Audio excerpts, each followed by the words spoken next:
Yeah.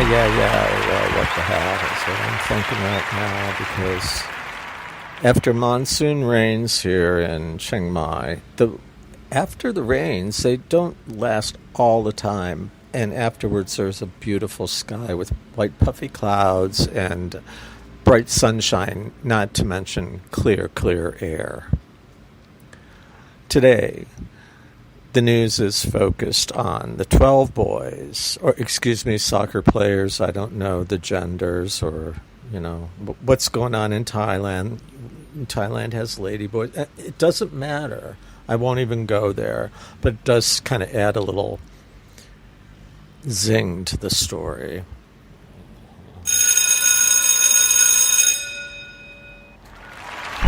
Okay, sorry, I'll get back to it. Anyhow, if I do stuff on my computer, I mean, we're all connected. Most people are connected, and those who aren't, God bless their hearts for holding out on it. I think. Anyhow, yeah, I do think, and probably too much. Anyhow, if I'm on the computer, I'm not going to see news things pop up about the Thai soccer players and, now they're going up higher in the mountain. Now, this is a town that has the White Temple.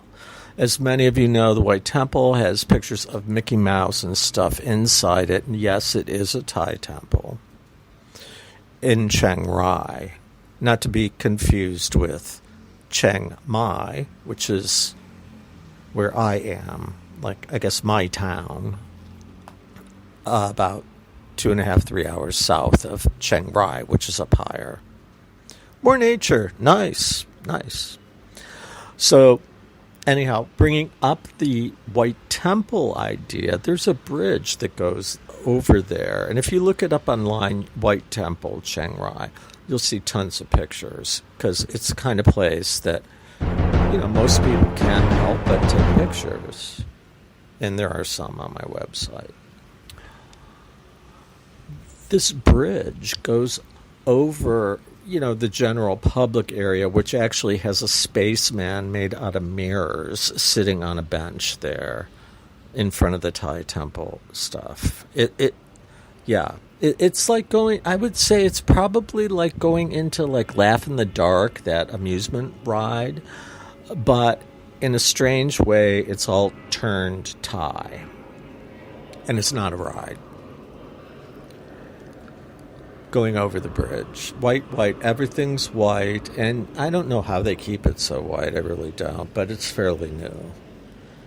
And I guess maybe the rains fall and they're acidic or something and help keep the place white. But it's very white. And when you look over the handrail into what I would consider a pool or a place where water's flowing, there are all these things coming up out of the white water space. And they're hands.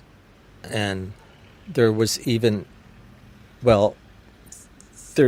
it's things that are reaching out. I guess hands, whatever you would call it in the future, I don't know.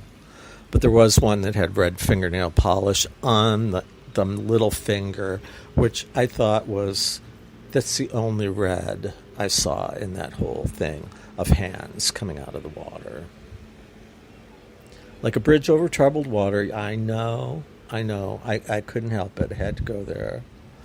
But now, what's going on with the kids in the cave?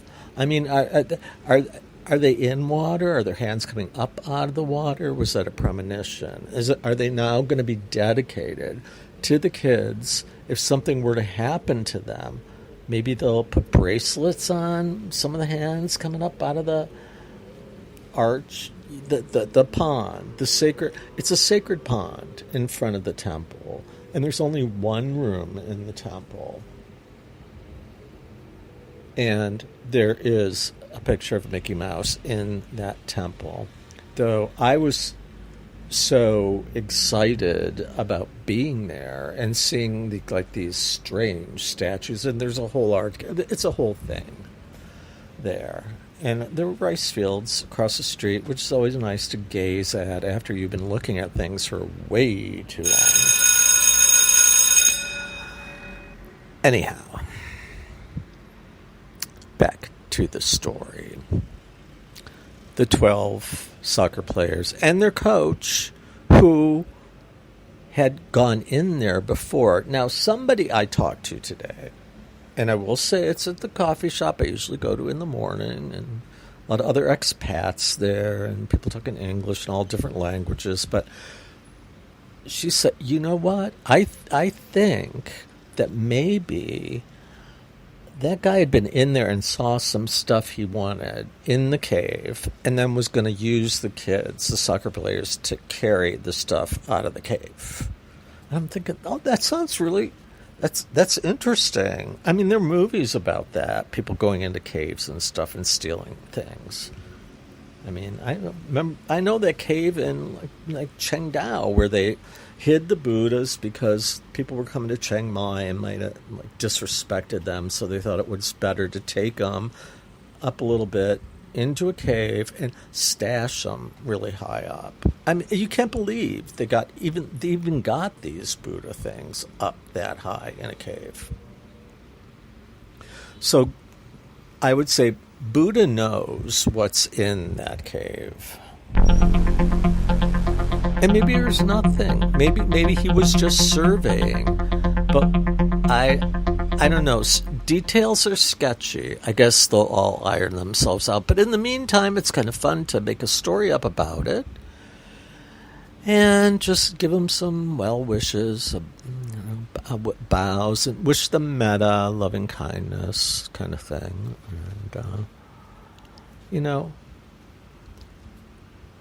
we'll see what happens. It's not raining now, and that's on its way up to Chiang Rai. So the clear skies, what used to be puffy clouds and a sun, now come into a full moon, will shine on them and the efforts to rescue these fine explorers.